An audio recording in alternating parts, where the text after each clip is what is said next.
The letter was delivered at 4:47 p.m. on Christmas Eve. They thought the timing was a masterstroke of corporate cruelty, a final twist of the knife designed to ruin not just my career, but the one holiday I still held sacred. They were wrong. It was a gift. My name is Walter Brennan. I'm 56 years old. For 27 of those years, I was the regional operations director for Brennan Logistics, a company I helped build from 3 rusty trucks and a leased warehouse into a $100 million a year enterprise. The name was a coincidence, a quirk of fate that the founder, Arthur Brennan, always found amusing. His son, Arthur Jr., and his son-in-law, Sebastian Croft, found it less so. Sebastian was the one who handed me the envelope. He wore a Brioni suit that cost more than my first car and a Patek Philippe watch that likely had its own insurance policy. At 32 years old, he had an MBA from Wharton, a corner office, and the title of Chief Strategy Officer, a role created for him 6 months after he married the CEO's daughter. He'd never loaded a truck, never negotiated a fuel contract, and never taken a 2 a.m. call from a driver broken down in a blizzard outside Cheyenne. "Walter," he began, his voice smooth and rehearsed, "as part of our ongoing strategic realignment, we're making some structural changes to optimize our operational leadership. This is about future-proofing the company." He slid the crisp white envelope across the polished mahogany of the boardroom table. Through the glass walls, I could see the office emptying out. Laughter. People wishing each other Merry Christmas. My assistant, Maria, was packing up her desk, a small, brightly wrapped gift for her grandson sitting by her purse. She wouldn't make eye contact. She already knew. I didn't open the letter. I didn't need to. I knew what it said. Termination. Effective immediately. Security would escort me out. My personal effects would be boxed up and couriered to my home. It was a standard corporate execution, cold and efficient. "The board appreciates your many years of service," Sebastian continued, the words utterly meaningless. He was enjoying this, the power of it.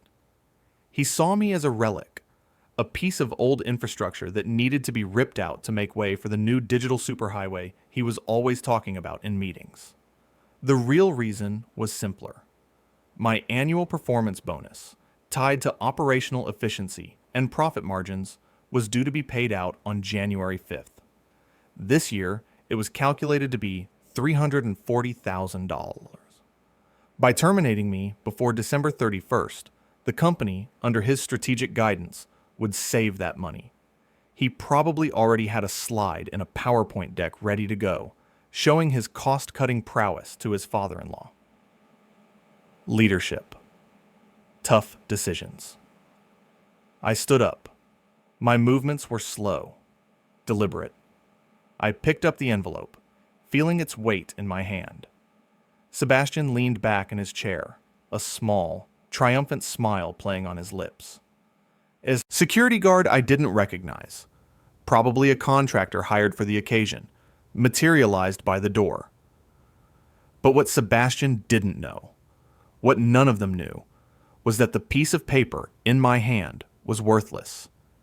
He hadn't just fired an employee. He had, in his infinite Ivy League wisdom, declared war on the company's largest single shareholder. He'd just handed me the keys to the entire kingdom. If you enjoy stories about corporate karma and seeing arrogance get exactly what it deserves, hit that like button and subscribe to the channel. I upload new stories about quiet revenge and blue-collar justice every week, and you won't want to miss what's coming next. The drive home was quiet. The streets of Chicago were lit up for Christmas, but the festive lights seemed distant, part of a world I was no longer in. I didn't feel anger. Not yet. That would come later. What settled over me was a profound and dead calm. It was the same feeling I got when a supply chain crisis hit. A tornado in Kansas, a dock worker strike in Long Beach. The chaos erupts, and your mind goes silent, focusing only on the mechanics of the problem. Assess the damage. Review your assets. Formulate a response. I started at Brennan Logistics in 1997. I was 29 years old, just out of the Army after 8 years in logistics. Arthur Brennan was 60, a gruff, honest man who'd built a small trucking company on a handshake and his word. He hired me to manage his chaotic dispatch board. At the time, the company was him, 2 drivers, and a part-time bookkeeper. We operated out of a drafty warehouse near Midway Airport. For the next 2 decades, we built it together. I took my Army discipline and applied it to civilian logistics. I designed the company's first computerized routing system on a clunky Dell desktop in 1999, increasing our fuel efficiency by 18% in the first year. I negotiated our first major contract with a national grocery chain, a deal that required me to personally oversee the overnight loading of trucks for 3 months to ensure we met the punishing delivery windows. I missed my daughter Chloe's 4th birthday party for that deal. I remember calling her from a payphone at a truck stop in Des Moines, listening to her cry because Daddy wasn't there to see her blow out the candles. Arthur appreciated the sacrifice. He wasn't a man of eloquent words, but he showed it in other ways. He made me a partner in everything but name. My title was always operational, never executive. I preferred it that way. I liked being in the trenches, solving real-world problems, not shuffling papers in a boardroom. The breaking point came in 2013. Arthur had his first heart scare. His son, Arthur Jr., who had been working in finance in New York, was brought in to take over day-to-day management. Arthur Jr. had the pedigree, but not the grit. He saw the company as an asset on a balance sheet, not a living, breathing thing built on sweat and loyalty. One evening, about a month after his son took over, the elder Arthur called me to his office. He poured 2 glasses of Pappy Van Winkle, 15-year. "Walter," he said, his voice heavy, "my boy is smart, but he doesn't understand the bones of this place.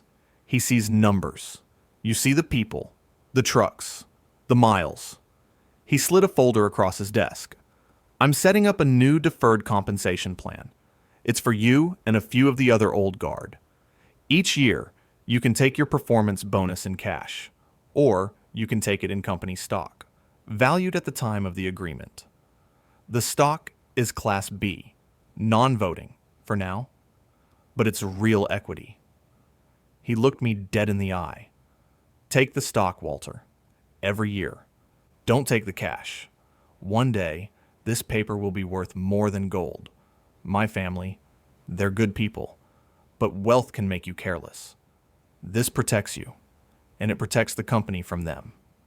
It was his way of ensuring the person who knew how to run the place had a permanent stake in it.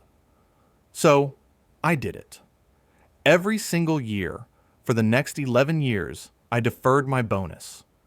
I signed the paperwork, and the stock certificates went into a safe deposit box at my bank.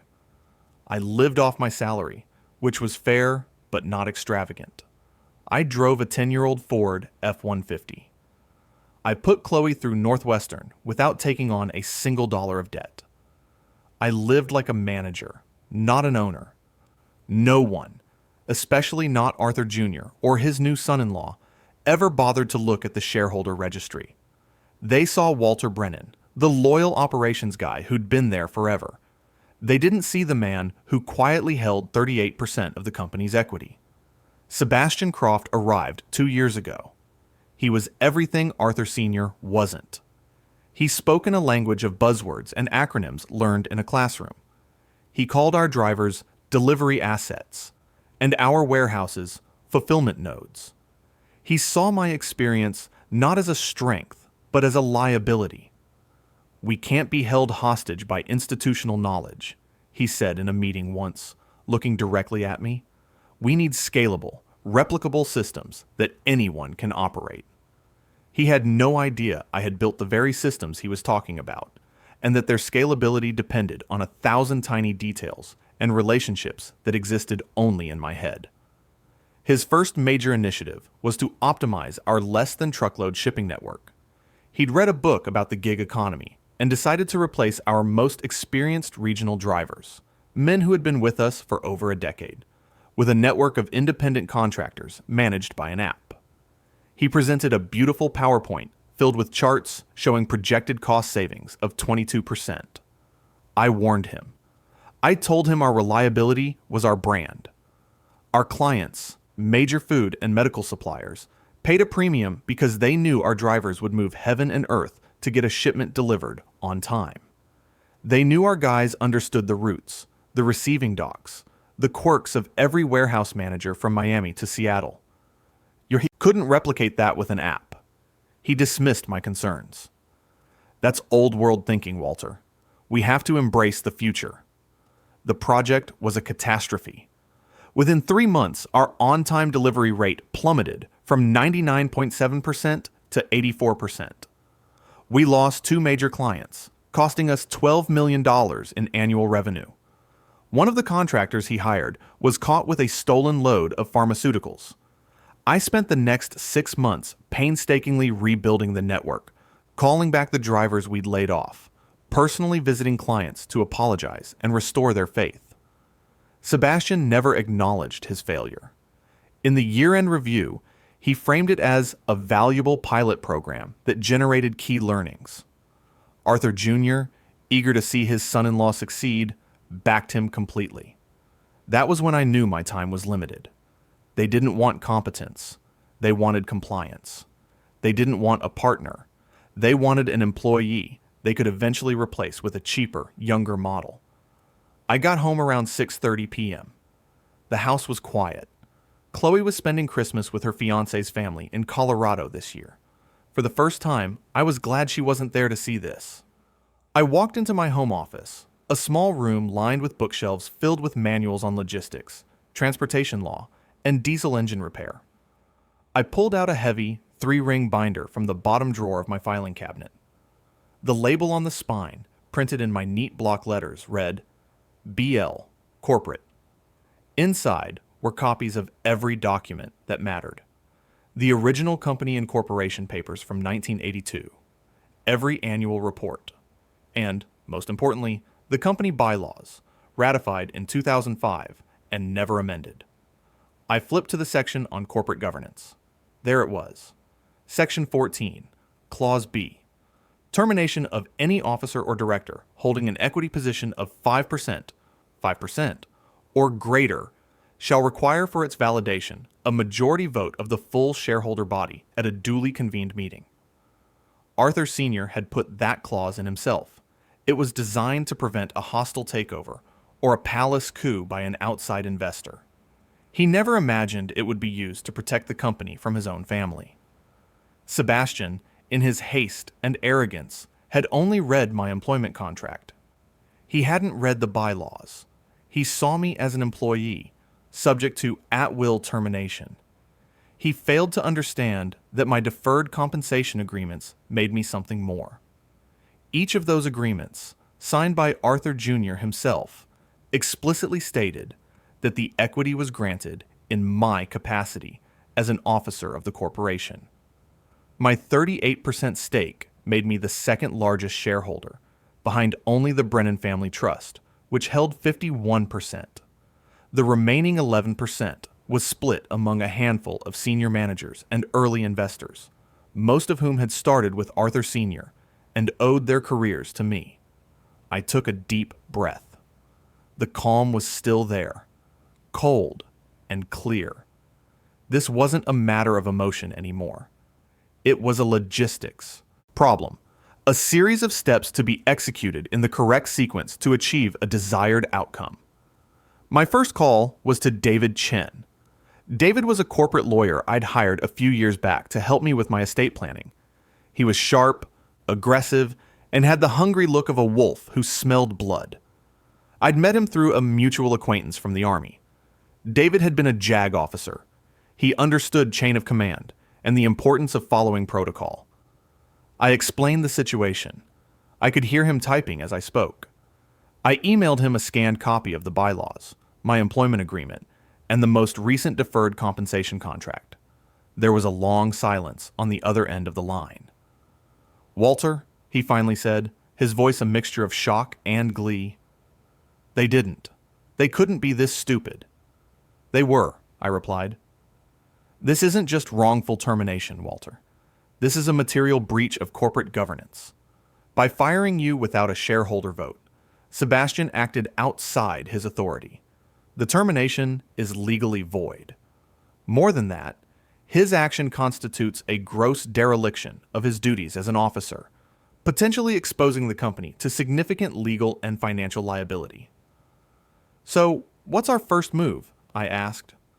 We don't just defend, we attack, David said, the excitement rising in his voice. First, we file for an emergency injunction to stay the termination. We'll file it tonight. The Cook County Court has a judge on duty for emergencies. I'll cite irreparable harm to the company from the removal of its key operational executive. Second, we leverage your position as a major shareholder. We draft a formal notice calling for an emergency shareholder meeting. What's the purpose of the meeting? The purpose, David said, savoring the words, is to vote on a resolution. A resolution to terminate one Sebastian Croft, Chief Strategy Officer, for cause, effective immediately, on the grounds of gross negligence, violation of corporate bylaws, and actions detrimental to the company's financial health and stability. A slow smile spread across my face. When can you have the papers ready? I'll need a few hours. I'm canceling my dinner plans. This is better than any Christmas goose. Where are they now? The Brennan family estate in Highland Park. They'll be sitting down for Christmas dinner around 8 p.m. Perfect, David said. I know a process server who works holidays. He loves this kind of work. We'll have him deliver it right between the turkey and the dessert. While David worked on the legal filings, I made a few calls of my own. I called Stan, one of our senior fleet managers in Omaha, a man who had been with the company for 20 years. I called Maria, my assistant, who was still shaken. I called 3 other senior managers who I knew held small equity stakes and even greater loyalty. I didn't tell them the whole plan. I just told them there had been a misunderstanding regarding my employment, that my lawyer was handling it, and that they might be asked to vote on a corporate matter in the coming days. I asked them to trust me. They all said yes without hesitation. These were the people Sebastian had dismissed as old infrastructure. They were the foundation of the entire company. At 9:17 p.m., David called back. It's done, he said. Injunction filed electronically. The judge granted it. Your termination is officially on hold. The notice for the shareholder meeting is drafted. Our guy is on his way to Highland Park now. His name is Mickey. He's the best. I imagined the scene at the Brennan estate. The long dining table, gleaming with silver and crystal. Arthur Jr. at the head, beaming at his family. Sebastian, next to him, regaling the table with stories of his strategic genius, the hero who had streamlined the company and saved it $250,000 right before the holidays. They would be raising their glasses, toasting to family, to success, to the future. Mickey, the process server, was a true professional. According to the report he gave David later, he arrived at the gate of the estate at 9:45 p.m. He told the security guard he had a special Christmas delivery for Mr. Sebastian Croft.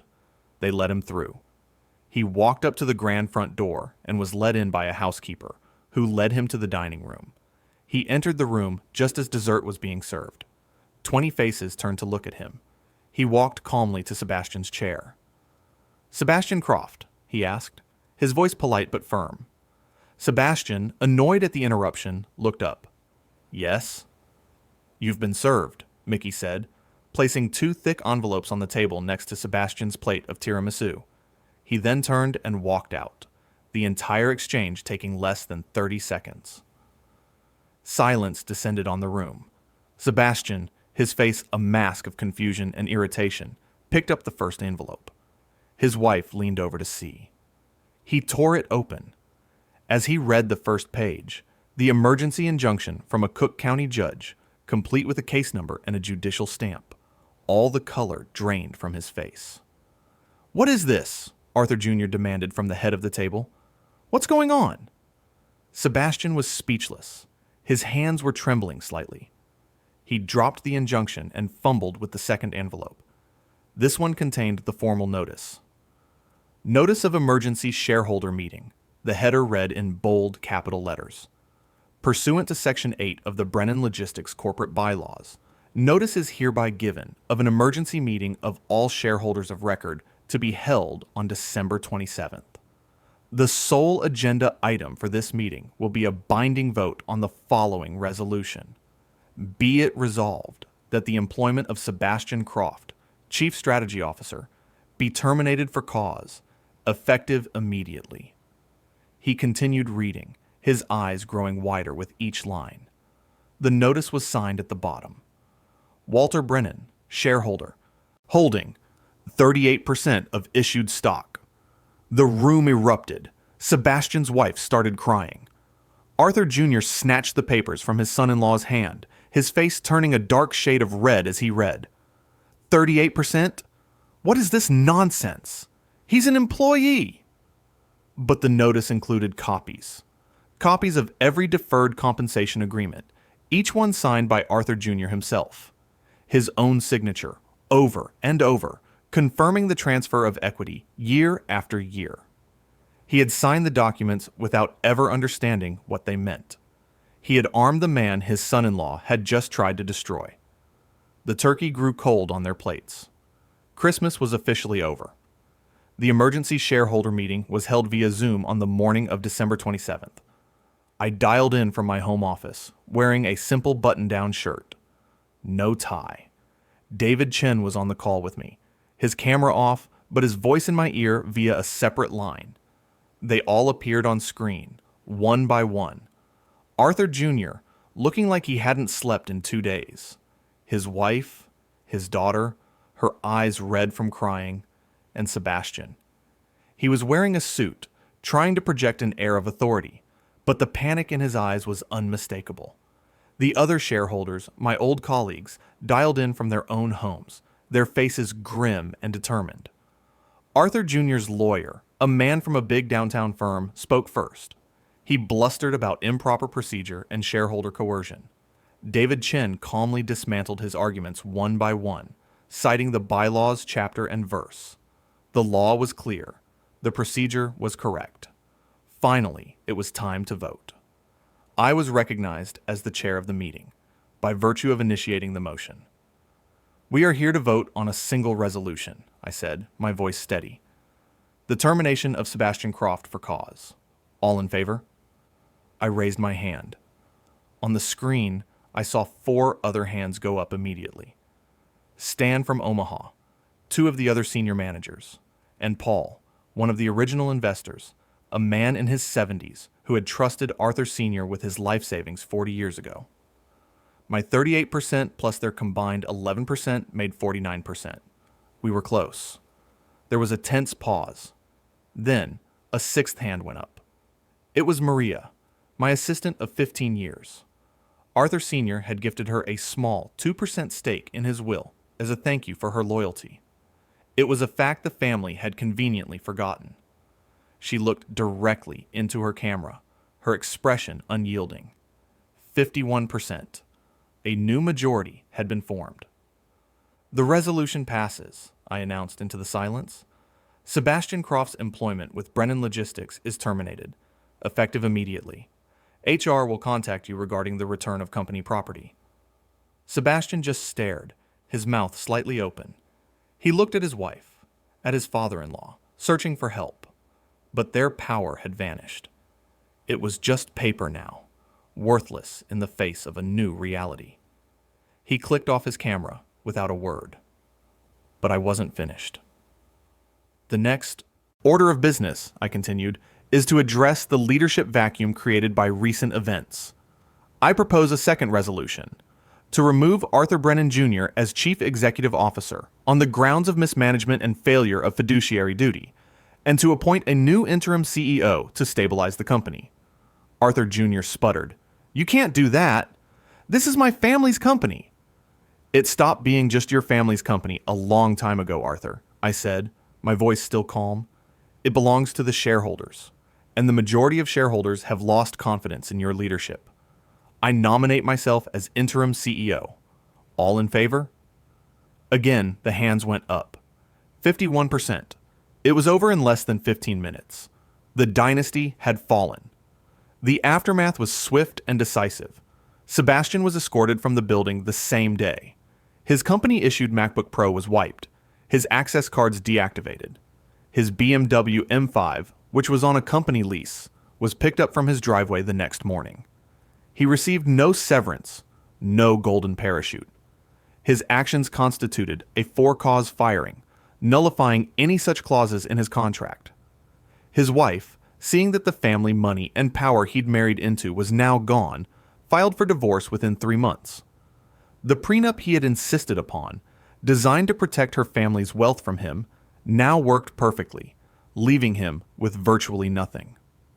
The last I heard, he was listing himself as a strategy consultant on LinkedIn, working from the basement of his mother's house.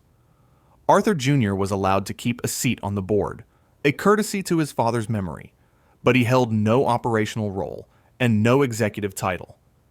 He was a figurehead, a ghost in the machine I now controlled. The power he'd taken for granted his entire life had been stripped away by a man he never even saw as a threat. The first thing I did as interim CEO was call a company-wide meeting. I didn't talk about synergy or optimization. I talked about respect. I talked about loyalty. I announced that the $340,000 bonus that Sebastian had tried to deny me would instead be distributed among all our long-haul drivers and warehouse staff as a special Christmas bonus. The cheers on that video call were the sweetest victory of all. I reinstated the experienced drivers Sebastian had fired and gave them all raises. I promoted Stan to be my new director of operations. I gave Maria a corner office and the title of chief of staff. We spent the next 6 months undoing the damage Sebastian had caused, meticulously rebuilding client trust and restoring employee morale. By the end of the next fiscal year, Brennan Logistics posted a record 15% increase in net profit. The board, including a grudging Arthur Jr., voted to make my CEO position permanent. I never moved into the big corner office. I kept my old office, the one overlooking the dispatch yard. I like to watch the trucks come and go. It reminds me of what's real: the steel, the diesel, the people who make it all run. It's a world of tangible things, of problems you can solve with hard work and common sense. Sometimes I think about that Christmas Eve, about the cold, calculated cruelty of it. They thought they were taking something from me: my job, my security, my dignity. But they gave me something instead: the clarity to see my own value, and the opportunity to claim what I had earned over 27 years of sweat and sacrifice. Arrogance is a powerful anesthetic. It numbs you to the reality of the people you step on. But eventually, the anesthesia wears off, and you have to feel the consequences. My name is Walter Brennan. I'm 57 years old now, and for the first time in my life, I am the master of the house I built. For the first time in a long while, I walked out of a boardroom not as an employee, not as a scapegoat, but as the rightful steward of my life's work. My 1985 F-150 still runs great, by the way. I had it restored. Some things are worth keeping. They're a testament to the fact that true value isn't always shiny and new. Sometimes it's old, reliable, and knows exactly how to get the job done. Patience is a weapon. Documentation is ammunition. And sometimes the best revenge is simply enforcing the rules that the powerful thought were written only for other people. Thanks for watching, and I'll see you in the next video. If you haven't subscribed yet, make sure to do so and hit the notification bell to get alerts about new stories like this one. Leave a comment letting me know what you think, and don't forget to smash that like button.